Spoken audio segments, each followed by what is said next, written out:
back to another one, you guys. If you are new to the channel, my name is Andrew with Younger Nissan in Frederick, Maryland. For more information on their inventory, please feel free to check out the link in the description box below. Today, we are in the brand new 2022 Nissan Sentra because there's actually a couple nice changes for the 2022 model year. Not only that, this is a good looking compact car. You get double the powertrain warranty if you get it from us here at Younger Nissan. So essentially in this video, we will be testing out and going over everything about this one. So having said that, what do you guys say? Let's just go ahead and jump right into it. And as always, let's start with pricing it. So as you can imagine, there are several different trim levels for the 2022 Nissan Sentra. First one being the S, starting at $19,510. SV for $20,570, SR for $22,100, and a new trim for the 2022 model year being the SR Midnight Edition, starting at $22,795. And by the way, for reference, we are in the SV trim level today. But regardless of trim level that you go with, power plant on the Sentra is going to be the same. Powering the little beast is a 2-liter direct injected inline 4-cylinder, putting out 149 horsepower at 6,000 RPM, 146 pound-feet of torque, coming in at 4,000 RPM. Power sent to the front wheels through a CVT. 0 to 60, according to Car and Driver, comes in at approximately 9.2 seconds, with MPG numbers coming in at 29 in the city, 39 on the highway, at least if you go with one of the non-SR trim levels. If you were to go with the SR, that will reduce it slightly to 28 in the city, 37 then on the highway, but either way, taking regular unleaded fuel. And so, but before we do any kind of fun acceleration test here in our Sentra, I did want to mention the drive modes. And so there is normal, that is what the Sentra of course defaults to. There is an eco mode by the driver's side left knee, and there is a hidden sport mode located on the shifter. Essentially, it's a horizontal line that does not say sport and essentially gives you no direction as to what it actually is, but that is what the sport mode actually is. You just press that button essentially, but they will adjust things like the shift points and the throttle response though. But having now said all of that and gotten all of that out of the way, what do you guys say? Let's go ahead and find a straightaway here. Let's put the Sentra to the test in sport mode and let's see how quickly we can get this one here up to speed. All right, good a spot as any. Let's hit it.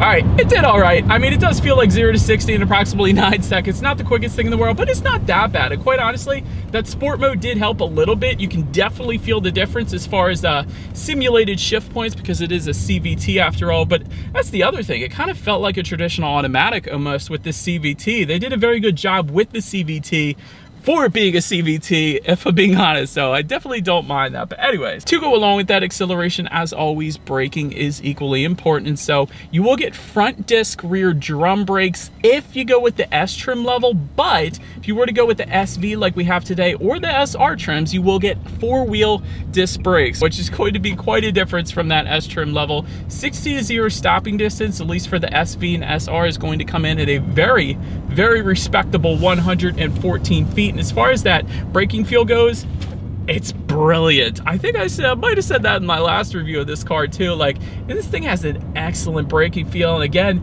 the 114-foot number is very impressive. A lot of times in sedans, you're going to get the 120s or even upper 120s. So 114 feet is 100% on point without a doubt. But anyways, then touching on suspension and handling, up front, you're going to get an independent strut type front suspension. In the back, independent multi-link rear suspension, front and rear stabilizer bars. As far as ride quality goes, it's actually been perfectly fine so far today. I've had no issues there. As far as steering feel goes, it's freaking one of the best. Every single time I review a Sentra, having reviewed all the other compact cars in its class, I would easily say the Sentra has the best weighted steering feel. It definitely leans towards the heavier side of things, which kind of gives the driver that feeling of being in a sports car or a car a lot faster than this car actually is. It's an amazing steering feel. That's one of the best parts about the Sentra in my personal opinion, without a doubt. So I love that.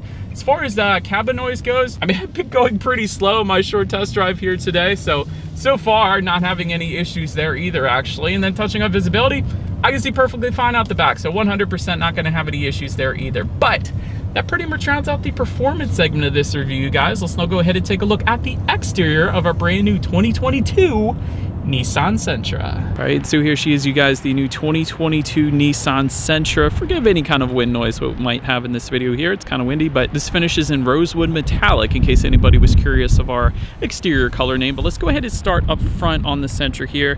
Nissan V-Motion front grille, of course, coming standard, and that actually comes with active grille shutters, meaning they're going to open and close dependent upon the engine cooling that is needed at any given time. Halogen headlights then coming with the S and SV trims. That is currently, of course, what you guys are looking at right now. Automatic feature coming with those as well. LED headlights coming standard then with the SR trim level, and they will come with LED daytime running lights and fog lights as well down below, which I think would look pretty darn cool. And as far as that front grille and accents go, with that new Midnight Edition I was telling you guys about, you're actually going to get black badging and a black V-Motion front grille if you were to go with that particular trim level. So I did want to mention that, but overall, very nice looking front end. Let's now go ahead and make our way to the side of the Sentra. All right, so now since we are around to the side of this one, chrome belt line molding, I think you guys can see that. That comes standard for all trim levels. You do have a floating roof line towards the C-pillar in the back there, of course. When it comes to the side mirrors, they are body colored power adjustable side mirrors. Unless you go with the SR trims, then they're actually going to be gloss black side mirrors, in case you were curious about that. And if you were to go with the SV trim level and up, you're actually going to get heated side mirrors and LED integrated turn signals, then coming with the SR trim level only. Then take a look down at the wheel setup. 16-inch steel wheels with covers for the S, 16-inch aluminum alloys then for the SV, and 18-inch aluminum alloys then for the SR trim. But that rounds out the side profile here. So now go ahead and make our way to the back. And so now, since we are around to the back of this one, this is probably my favorite angle on the Sentra. It has a very nice looking back end here. Rear spoiler can be had with the SR trim. However, it is optional on the other trims, but it does come standard on the SR at least. You will find trim level badging back there as well. So in case you're wandering onto a Nissan lot and you're curious what trim level you were currently looking at, that is the easy way to go ahead and tell, of course. Body color rear diffuser, you guys can see that towards the bottom there. I always like that on Sentras. It makes it look so dang good. And of course, to the side, you will find a single exhaust outlet tucked away. So having said that, I do believe you guys know what we have to do next. As always, here is that exhaust clip.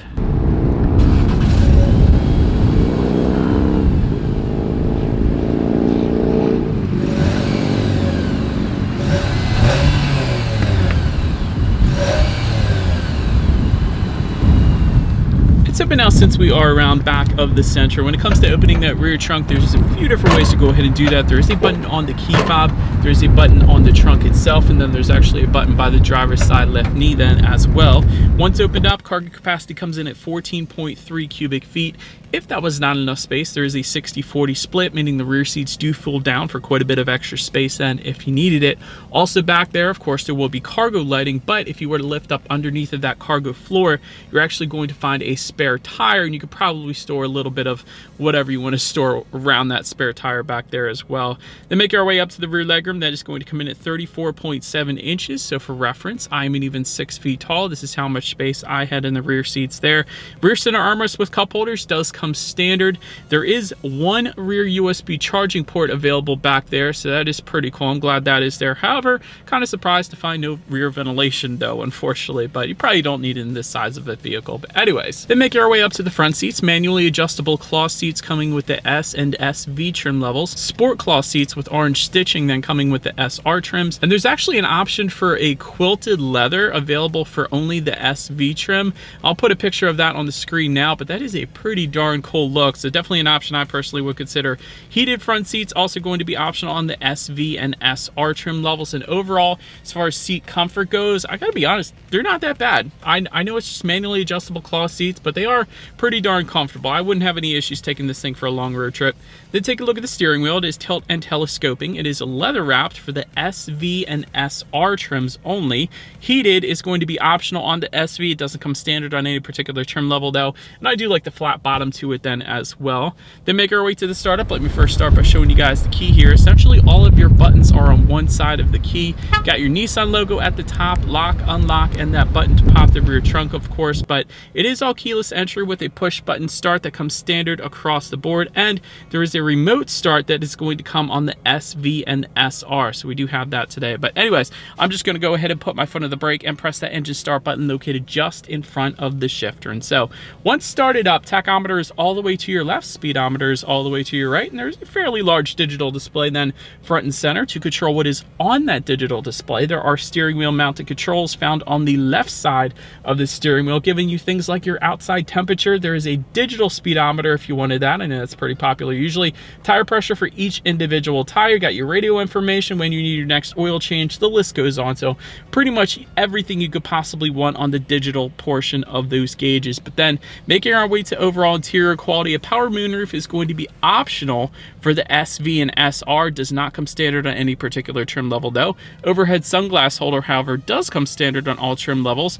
There's actually then a new package option I wanted to mention. It's called the all-weather package, specifically for the SV. Goes for $590 by the way, but that actually gives you heated front seats and a heated steering wheel as well. So definitely not a bad option to consider, especially if you're in Hagerstown, Maryland, because it does get quite cold here, but not so much today, which is kind of nice. But anyways, dual zone climate control coming with the SV and SR. There is an optional auto dimming frameless rear view mirror with home light controls going for $440 if you wanted that.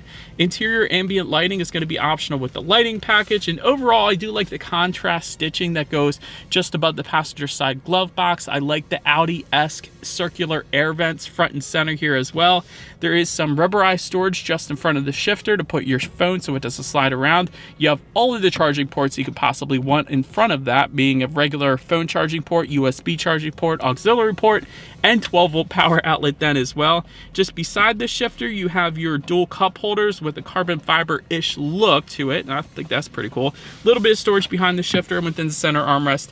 Actually, a good bit of storage within that center armrest for a compact car specifically. So it is definitely nice to find as well. But now, let's go ahead and make our way to the tech on the Sentra here. So a couple different options when it comes to the tech. There's a 7-inch color touchscreen display coming with the S trim level. However, if you were to jump up to the SV or the SR like we have today, you're going to get an 8-inch color touchscreen display. So slightly larger display there. Bluetooth and audio streaming coming standard either way. Android Auto, Apple CarPlay, still coming standard either way. You gotta love that. You can check out some of your driving statistics up there, of course, as well, along with your radio information. And by the way, when it comes to the sound systems, there's several of them.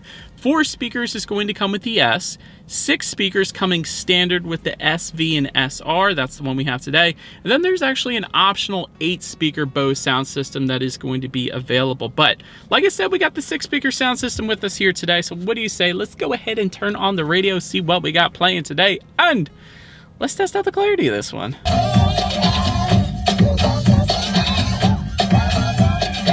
Last thing I wanted to mention to you guys on the infotainment screen is when you do put the Sentra in reverse, you will find a rear view camera taking up the entire screen, which is definitely a good thing. That doesn't always happen, which as always is going to lead us into safety. And so IIHS top safety pick if you go with the SR trims only, because that gives you the LED headlights, of course. But front side curtain airbags do come standard, driver and passenger knee airbags up front as well. In the back, you're going to have latch, aka lower anchors and tethers for children for the rear car seats, rear child door locks, tire pressure monitoring system, like I said earlier, but also coming standard across the board will include a forward collision warning system, autonomous emergency braking with pedestrian detection, lane departure warning, rear automatic braking, a blind spot monitoring system with rear cross traffic alert. I always love that.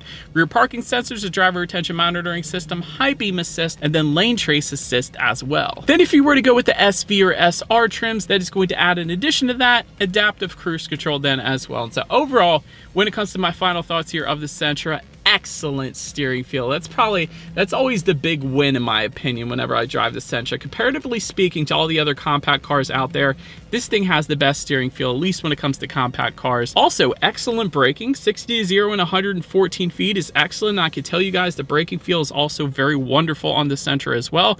Great starting price point. This thing is very affordable, about as affordable as you can get these days at least. Quilted leather being available is pretty cool if you want that upscale treatment, that Nissan Maxima treatment in your Sentra. That's nice. Anyways, that is about it for this one, you guys. Let me know what you think of the Sentra in the comment section below. Feel free to follow me on social media. If you wanted to see what's coming next on the channel before it actually gets to YouTube, be sure to hit the subscribe and the bell notification button. Do appreciate you guys watching more than you know, and I will see you guys all in the next video.